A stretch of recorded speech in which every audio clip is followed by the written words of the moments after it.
Vanoggend lees uit Romeine 12. 'n gedeelte wat elke kind van die Here eintlik uit hulle kop uit moet ken wat my aanbetref. Wie kan vir my sê wat staan daar? Sonder om jou Bybel. Romeine 12 vers 1.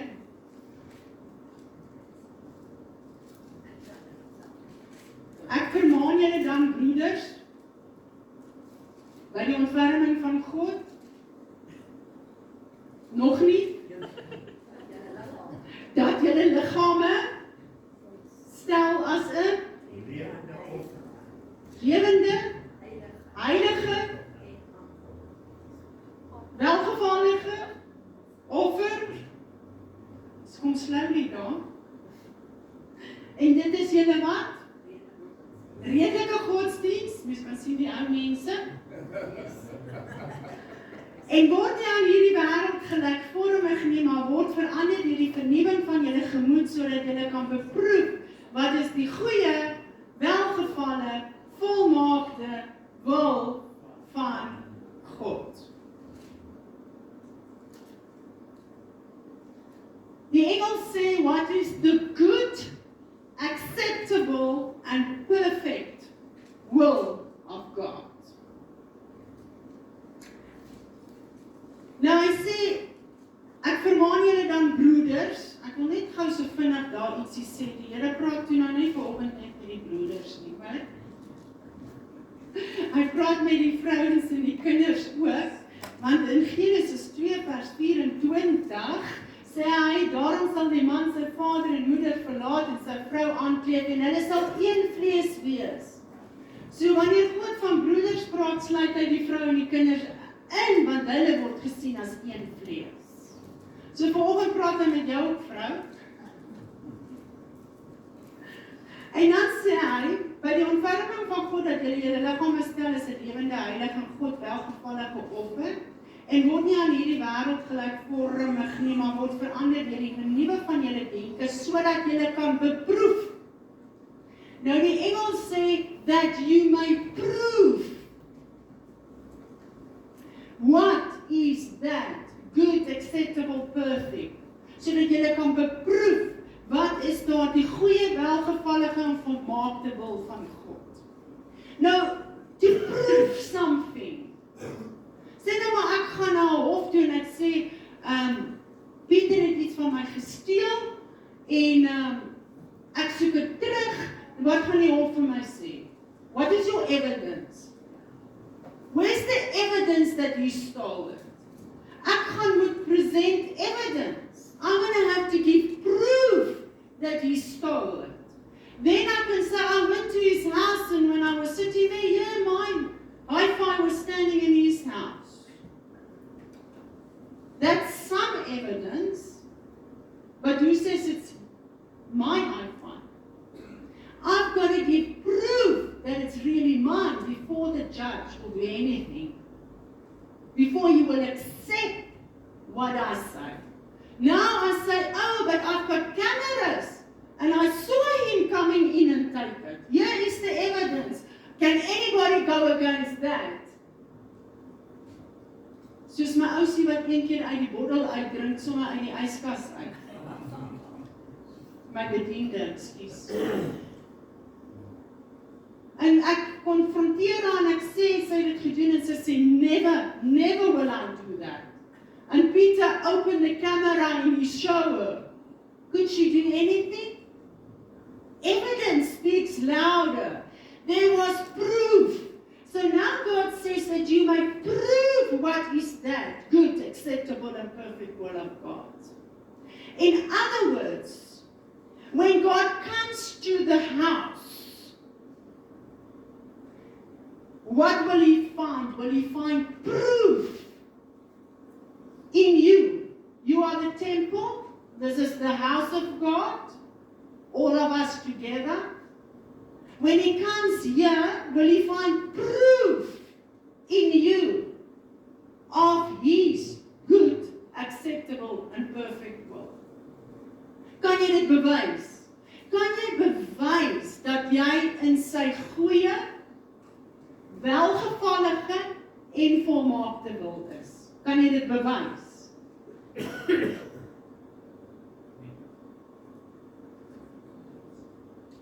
Psalm 143 vers 10 gaan ek net lees, sommer in die Engels.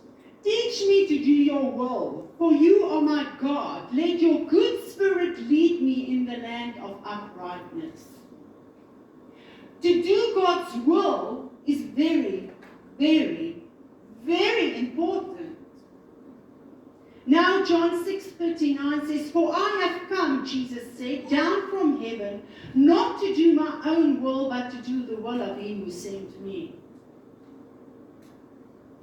So God has called us, not to do our own will, but to do the will of him who has created us. Then he says in Matthew, who is my brother and who is my sister and who is my mother, Jesus says? Those who follow Christ and do God's will. Now God's got a good will. He's got an acceptable will, and he's got a perfect will. 'n goeie, welgevallige en volmaakte wil. En dit is so trappies wat ons in die geloof klim. Jy gaan eers in sy goeie wil wees. Dan gaan jy verder stap en in sy welgevallige wil wees. En dan gaan jy verder stap en jy gaan in sy perfekte wil wees. Jy gaan nie begin by sy perfekte wil, sy welgevallige wil, sy goeie wil nie. Dit werk nie so nie. Jy moet van onder af boontoe klim. Nou daarom wil ek vanoggend vir julle sê, wat is God se goeie wil? Wat is God se welgevallige wil? Acceptable will? En wat is God se perfekte wil? Kom ons begin by sy goeie wil. Wat is God se goeie wil? En ek dink die meeste van julle wat vanoggend hier sit, het God se goeie wil gevind. Julle is in God se goeie wil.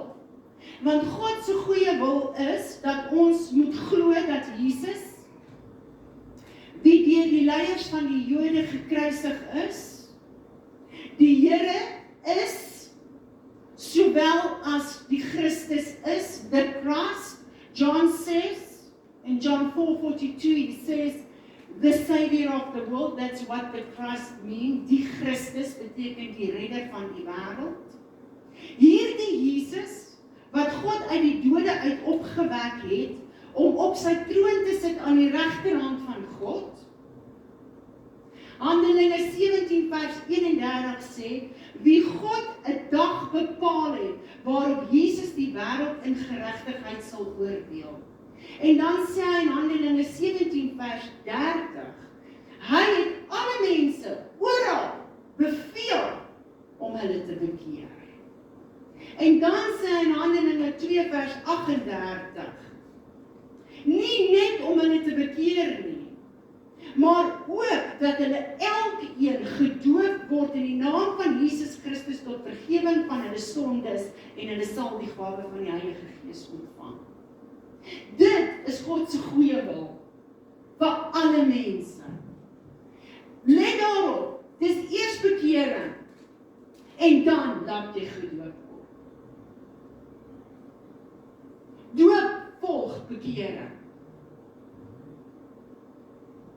Nou, toe my kinders klein was, en hulle kamers is teen mekaar, dan het ek hulle geroep en dan het ek gesê, Gary, kom maak jou kamer skoon. En nie jou skoon nie, my skoon, ek kom onder die bed kyk. Ek gaan die kas oopmaak, jy gaan nie net alles in die kas gooi nie.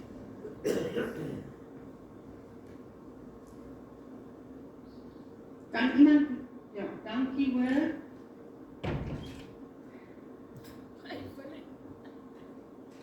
Dan het hy gesê, maar hoekom? Né? Dis die eerste woord wat uit hulle mond kom. Maar hoekom? Sê vir hulle net iets voor die deur sit. Hulle die agterdeur oop bly oop. Dankie Chris. Skus.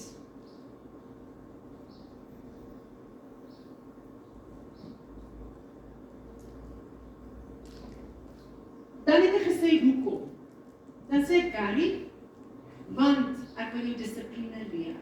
Dis hoekom. Wat is dissipline? Ek sê, dit begin by gehoorsaamheid. Dan sê ek, want weet jy wat? As jy gehoorsaamheid kan leer, en jy kan dissipline leer, gaan jy ver in die wêreld kom. Ver in die lewe kom. So ek sê nie vir jou om jou kamer skoon te maak, om dit vir jou sleg te maak nie. Ek sê dit vir jou, sodat jy gehoorsaamheid en dissipline kan leer. En daardie kinders, en vandag is Gary 'n sukses in sy lewe. Nou God sê, hy het ander mense oral beveel, soos sy goeie wil, het hy ander mense oral beveel. Jy gaan dit nie doen omdat jy so voel nie, of omdat jy so dink nie. As hy sê, jy moet glo in Jesus Christus, dat hy gekruisig is, dat hy opgestaan het, dat hy aan die regterhand van God sit, dat jy moet bekeer, dat jy moet laat doop, dan doen jy dit op sy goeie wil bevel. Daar's geen argument nie. Nou kom ons by die volgende trap nie. En weet jy wat, daar's baie mense wat nie eers God se goeie wil ten volle wil doen nie. Hoe kan hulle dan by God se welgevalle wil uitkom? As jy die eerste stapie nie bereid is om te doen nie, ek gaan my nie laat hoor. Ek glo nie daarin nie. Hoe gaan jy by sy welgevallige wil uitkom? Ek gaan my nie bekeer nie. Jy kan nie van die een, jy moet dit strappies wat gestap moet word. So die volgende een is God se welgevallige wil. Kom ons lees 'n paar skrifgedeeltes in Johannes, as jy saam met my seun toe kan gaan. Johannes 14 vers 15. Wat is God se welgevallige wil?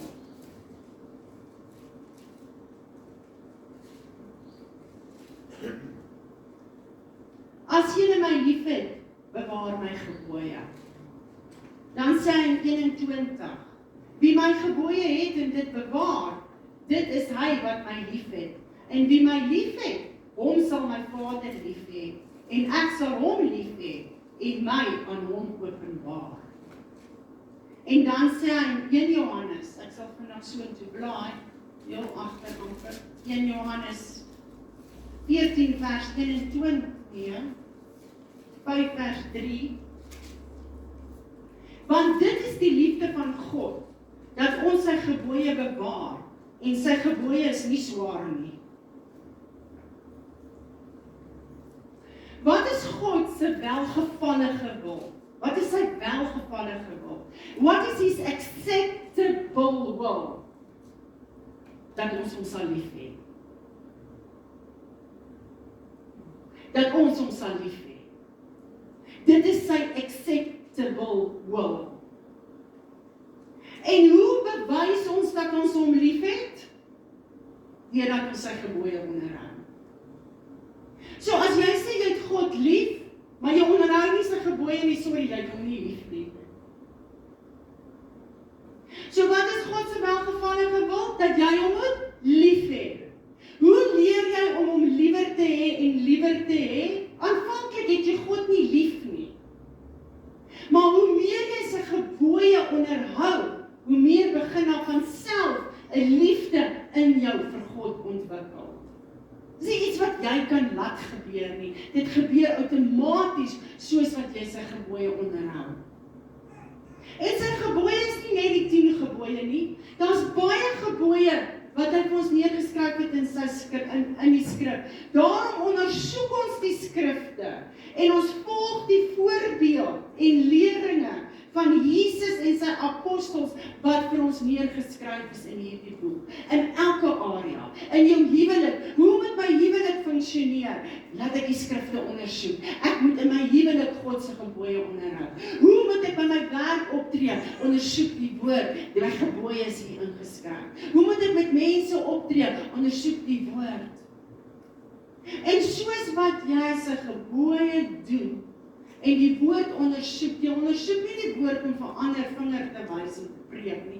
Jy ondersoek dit om jou dit wat Jesus jou leer in jou lewe toe te pas.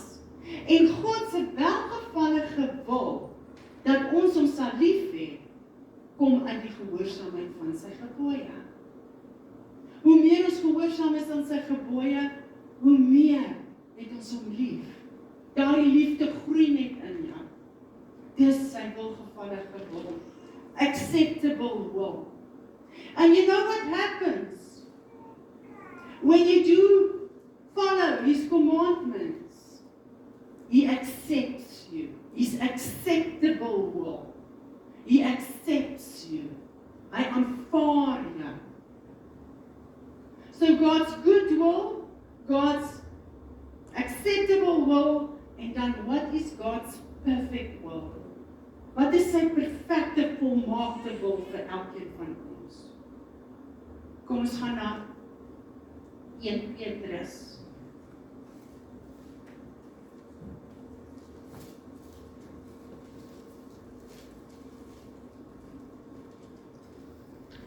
Petrus 1 vers 15.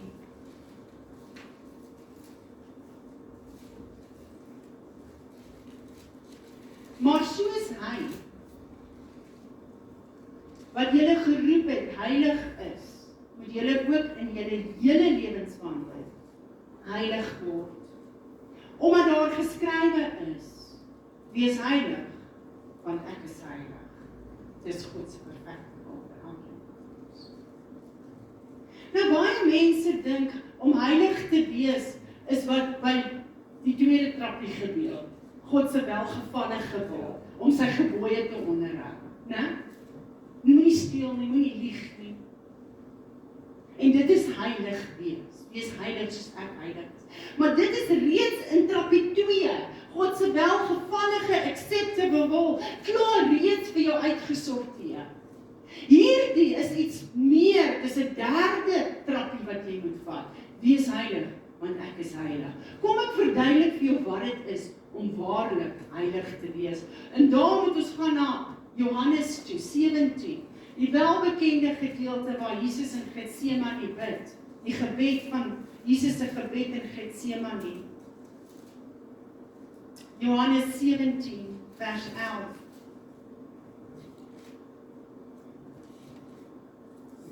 Ek hou van die geritsel van Bybel. Dit is soos 'n lieflike op my ore. 17 vers 11. En ek is nie meer in die wêreld nie, maar hulle is in die wêreld. En ek kom na u toe, Heilige Vader, bewaar in ons u naam, die wat u my gegee het, bewaar in u naam die wat u my gegee het, sodat hulle een kan wees, net soos ons een is. Vers 14.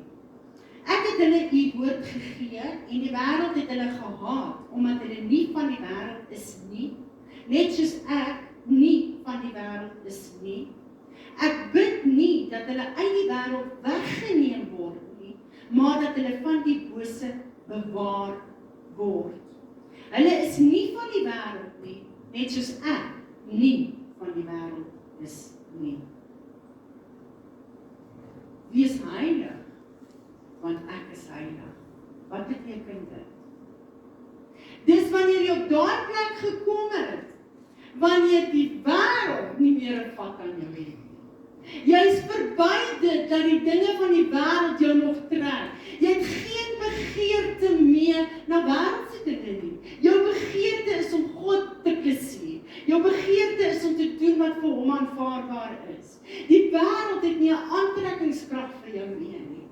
Dis nou net God en wat hy van jou wil hê, wat jou aantrekkingskrag is. Alhoewel jy in die wêreld is jy nie van die wêreld nie. Weet jy hoe min Christene kom daar uit? Weet jy hoe min kom daar uit? Alhoewel jy in die wêreld is, nou, omdat hulle besef het, of gedink het, die woord sê, wees heilig, want ek is heilig, gedink het, dit is nie moontlik nie. Dis nie moontlik nie. Wat het die vroeë kerk gedoen?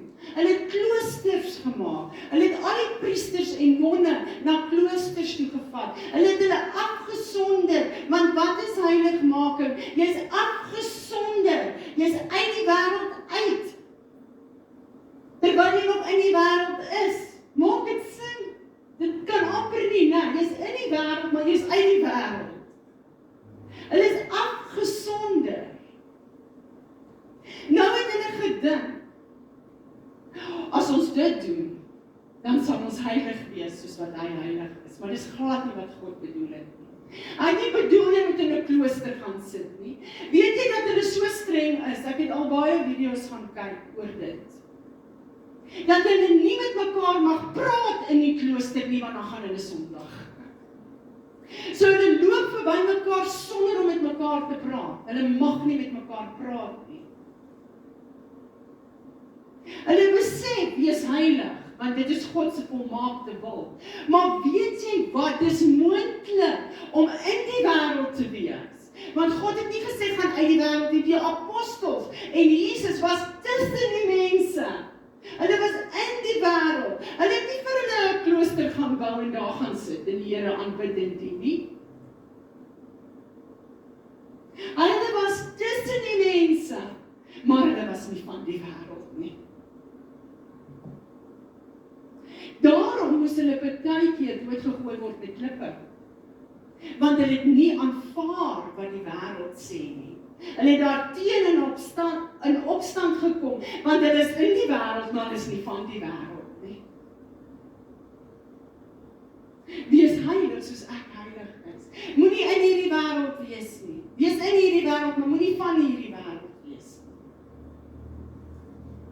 Heiligheid is skeiding van alles wat onheilig en besoedel is, en terselfdertyd is dit toewyding aan alles wat vir God rein is. In jou eie lewe. In jou eie lewe. Dit is om uiteindelik keuses te maak. Dis sê, Here, ek wil eerstens in U goeie wil wees. As U sê, doen dit, dan doen ek dit. As U dit beveel, dan doen ek dit. Dan wil ek in U welgevallige wil wees, ek wil U lief hê. Leer my om U lief te hê. En dan wil ek in sy volmaakte wil wees heilig, want ek is heilig. Moenie, hy sê daar in, wat ons gelees het in Romeine 12, waar ons net nou was. Dit is wees heilig, want ek is heilig.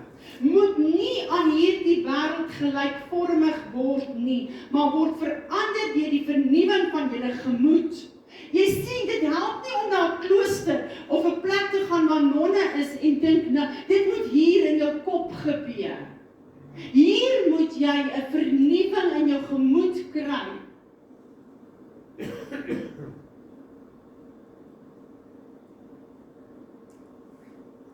En God ten volle aanbid en lief hê. God is volkome heilig in sy natuur, dit is sy karakter, in sy gedagtes, in sy woorde, in sy dade.